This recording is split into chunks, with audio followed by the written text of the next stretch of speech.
It is time for infinite lava!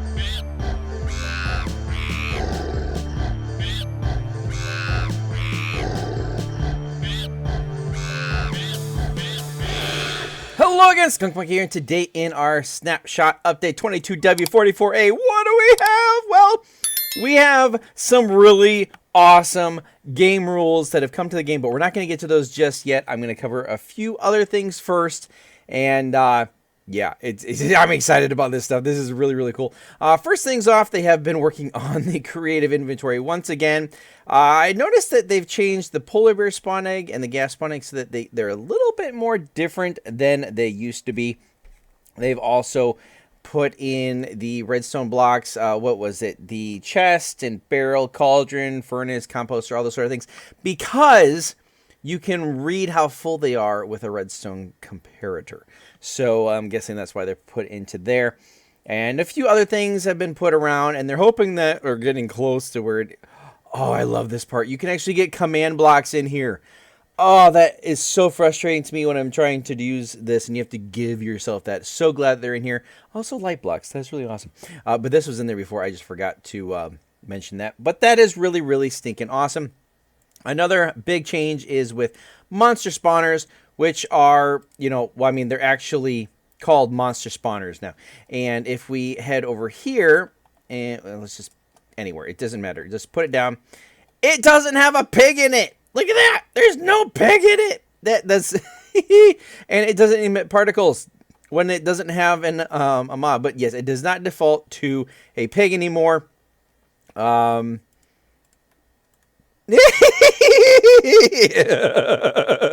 Okay, that's funny.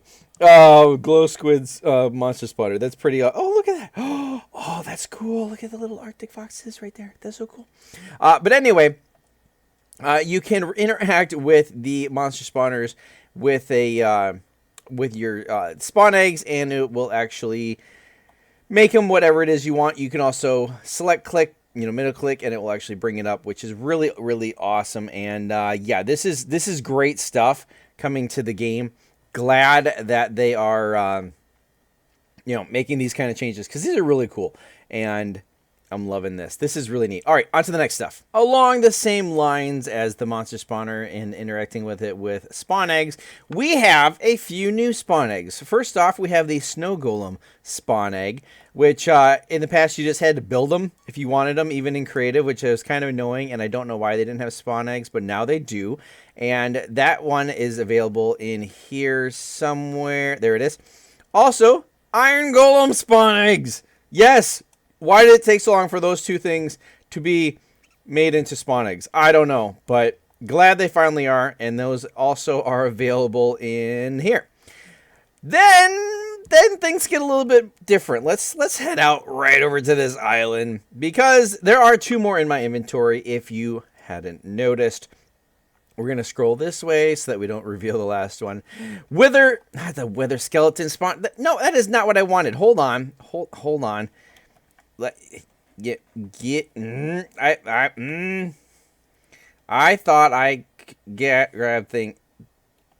What? There it is. That's the one I wanted. Wither spawn egg. You can now spawn a wither with a spawn egg, which means you can do this, which is absolutely crazy. Absolutely crazy. But even more crazy than that, what is it attacking? I honestly don't know what it's attacking. Yeah. There's an ender dragon spawn egg. Oh, they're actually attacking the ender dragon. Huh. I didn't know it would do that. Man, that thing's destroying the ground. But these two, not these two. Ignore that one. This one and this one, these two are not available in the creative inventory. You have to use the give command. They don't want people somehow getting access to them and just, you know, doing this to a world if you don't have the give command allowed, but you do have the creative inventory allowed. That's really interesting. I've never seen a battle like that before. The wither skeletons following the dragon around. Hold on, this is too epic. Hold on, I gotta get a screenshot. There we go. Oh, it's amazing. All right. So yeah, that is new to the game, that we can have spawn eggs for those two. But be careful because, yeah, your world will be destroyed. All right, on to other things. A small update, but an update nonetheless. Bamboo mosaic can now be used as a fuel source in the furnace. And it looks like it will do 2 items per. Yeah, it looks like 2 items per. So, oh wait, is it going to get to 2 or is it less than 2? It's less than 2. It's 1.5 per. That's not very good. But it's probably actually worth it. All right, next thing. Next up is the chiseled bookshelf, and we'll just add this right here. And you can see that, look at that. It passed through. It actually took it. So if let's just break that, we'll go on to this one right here. We'll throw in a couple books. And as you can see, it's filling up the bookshelf. And it fills it up from both sides. I mean, top and sides. And then if we put it here, it will suck it out. And that's kind of interesting. I'm like, why wouldn't it take it? Because it doesn't have many slots. So, yeah, it's kind of an interesting thing. And I wonder if people could make, like, if you want to make, like, a hidden room, and you have to put in a certain book, and then when you put it in, it sucks it out, it opens the door, and then shuts it right away. That's kind of a cool idea. So, yeah, it's kind of neat. Not sure what I would do with it, but I like it. The last things that we're going to be looking at are new game rules. And now, game rules are things like, don't do weather, or don't make the time go, or fire tick, and all sorts of different things. But they've added some new ones, and these are really, really interesting, and I'm excited about it. First off, we have game rule block explosion, drop decay, mob explosion, drop decay, and TNT explosion, drop decay. And basically, this is just determining if the blocks will drop themselves when they explode. So, for a mob explosion, so if a creeper explodes, then do the blocks drop? Now, they had already made that happen in a recent update. I don't remember if it was 1.18 or 1.19, but they made that happen. So now we can set that to true or false. Also, TNT, if it explodes, whether it's going to drop its things or not, or if a block explodes. Now you can set those to true and false individually. That is kind of cool. One that I'm very excited about, though, let's go ahead and do a game rule snow accumulation height. Now you can set this anywhere between 0 to 8. So we can go 8, we can go 0, we can go anywhere in between. And that sets the maximum height that snow can accumulate. So when it's snowing, the snow can actually start piling up. Now, it's defaulting to 1 because you can have 1 layer on here. If you put 0, then snow cannot accumulate. And that's really cool because I'd like to have that in my Lands of Zankar, that the snow would not accumulate. Even if it snows, then the snow does not accumulate on the ground. That would be awesome. But if you want snow to accumulate over time, you can set it to a higher amount. And then, of course, 8, that's like a full block. So you can, boom, boom, boom, boom, boom, boom. And now it's just going to start on the next layer. So that's pretty, what was that? 1, 2, 3, 4, 5, 6, 7, 8. Yeah, and then it's the next block. So it can just keep going, which is kind of cool. But this is a really good game rule change, and I'm glad that they have done it. I've seen a lot of mods and data packs that change that. So glad that they've actually made a way for that to happen in the natural vanilla game. But the next one is even cooler. So we now have a game, no, that's not how you spell that, game rule water source conversion. So watch this. If we get, let's see, a water bucket, and of course, like normal, if we have ourselves a 2x2 and you put it in the corners, the other corners will automatically fill up and become water. But if we set that to false, watch this. It doesn't make more water.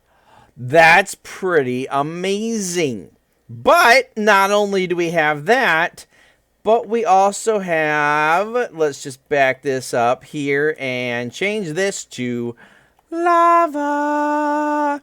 So, lava, as always been in Minecraft, just flows like that. But watch what happens when, oh, hold on, let's do this. Let's do here and here and here and here and here and here and here and here.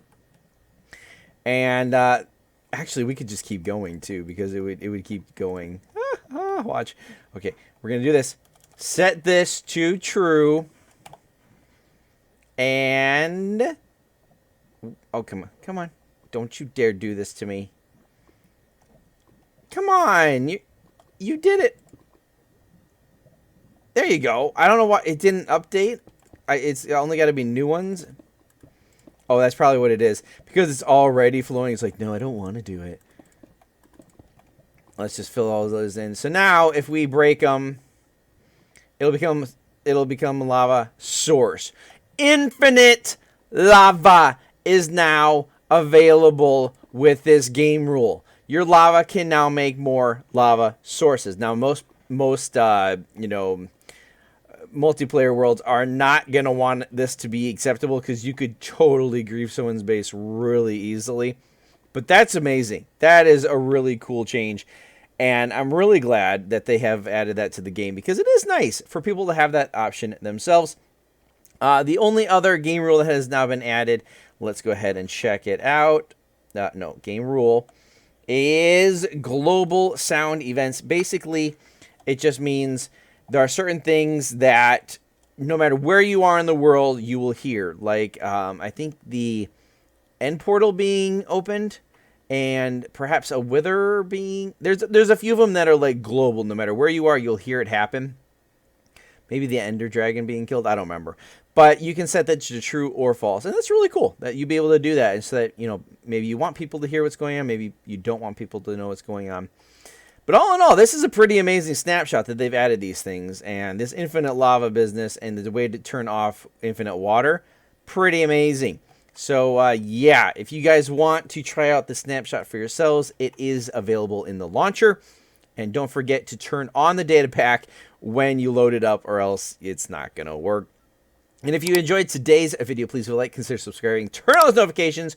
You can follow me on Twitter. You can join my Discord channel. And I'll see you guys in the next Snapshot update. Until next time.